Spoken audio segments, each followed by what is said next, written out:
Now to Alaska, the biggest of America's 50 states and the most sparsely populated. Cut off from the lower 48 states, the frozen wasteland that was the Northwest Territory changed little with the advent of statehood. Alaska had seen its gold rush during the last century, and those days had left few reminders. Then came the discovery that really changed the face of the land: oil.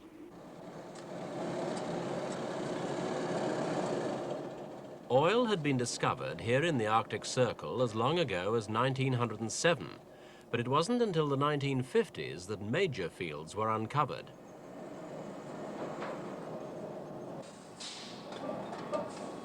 By the late 1960s, these were being developed to meet the huge industrial appetite of America's west coast.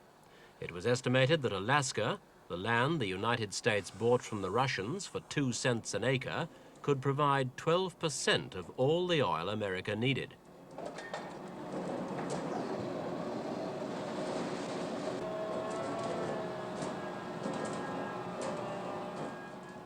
The big bonanza was at Prudhoe Bay on the state's north coast.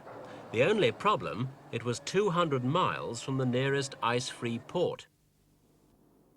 The answer was as simple as it was ambitious. The Americans would build a pipeline stretching the whole length of the state, the greatest civil engineering feat ever attempted. 800 miles of pipe was needed to bring the oil from Prudhoe Bay in the north to Valdez in the south, and it was supplied by the Japanese. But before oilmen could begin work, they had to fight a series of running battles with the environmentalists, who claimed the whole project would irretrievably ruin one of the world's last great wildernesses. The lengths of steel tubing, 69,000 of them, were piled at regular intervals along the route. But it was 5 years before work could begin. Objections from the conservationists stopped the project getting off the ground until January 1974, and so boosted the cost from the original estimate of $900 million to a staggering $6 billion.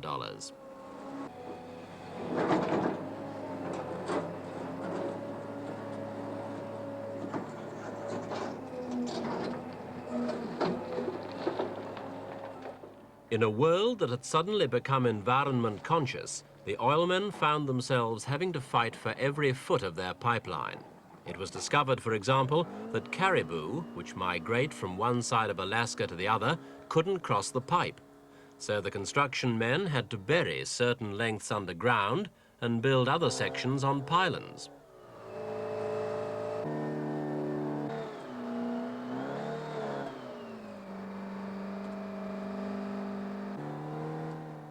It took years of geological surveys to find the safest route across Alaska's surface, for the giant state is one of the most earthquake-prone regions in the world.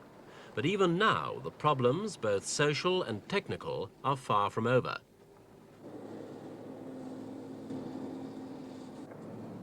As the oilmen and construction workers poured north into Alaska to join the project, they changed the old ways and pace of life.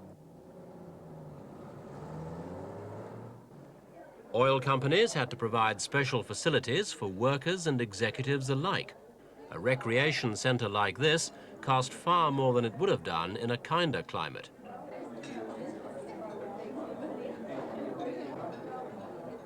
Complete with heated swimming pool, games rooms, imported vegetation, lounges and bars, it was a haven from the harsh conditions outside.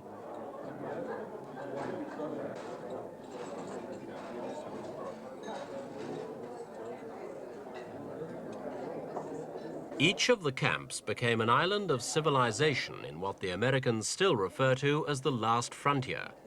But civilization is a mixed blessing, and like the early gold rush towns, the cities of Alaska were changed quickly and dramatically by the sudden influx of 16,000 tough construction men.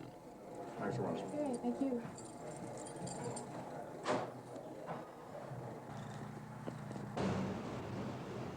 The city of Fairbanks, the nearest thing the oilmen could find to Dallas or Houston, suddenly sprouted dozens of bars and nightclubs.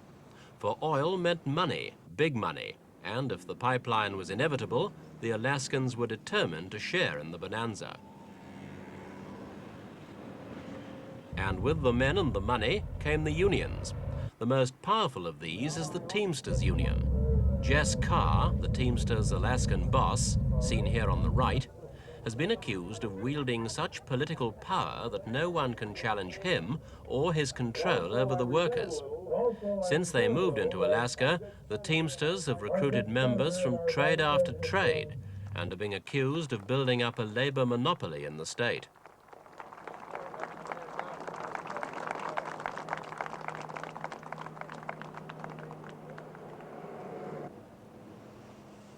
With the new way of life came new social problems. Police officials admit that they are staggering under a crime wave which has left vast areas of the state unprotected. Hundreds of dollars a week are paid to go-go dancers or hostesses in night spots. But the real money is in prostitution, where girls can earn up to $400 a client.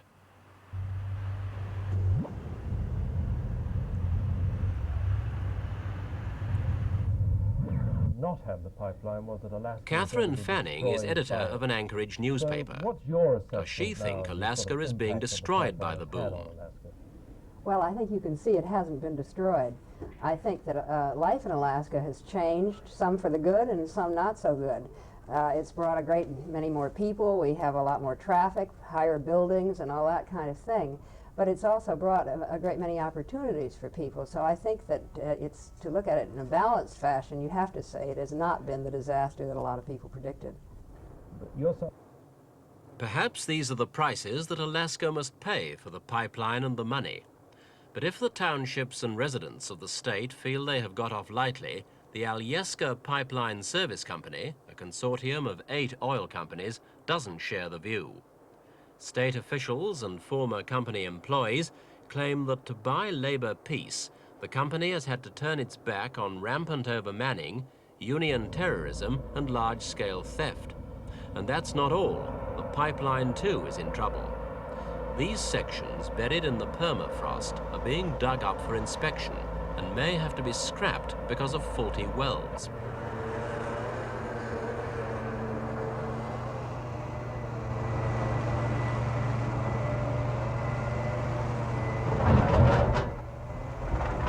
It's a heartbreaking job for the engineers, who thought only a few months before that the pipes they laid were sunk in the permafrost for good.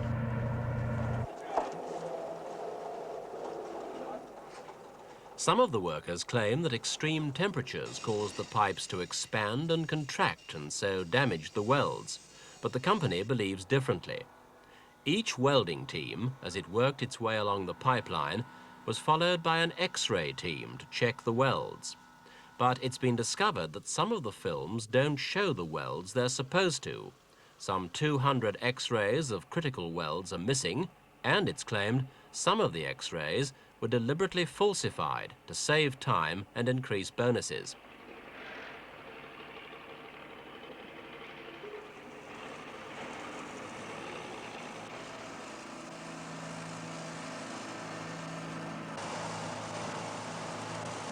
A senior American senator sent by President Ford to Alaska to investigate the welding controversy has admitted he doesn't know what can be done to ensure the pipeline's reliability.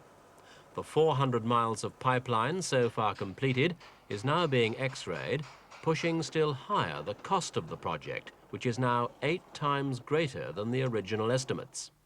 So at the moment, it looks very doubtful that the Alaskan oil will bubble down this pipeline on schedule in July next year.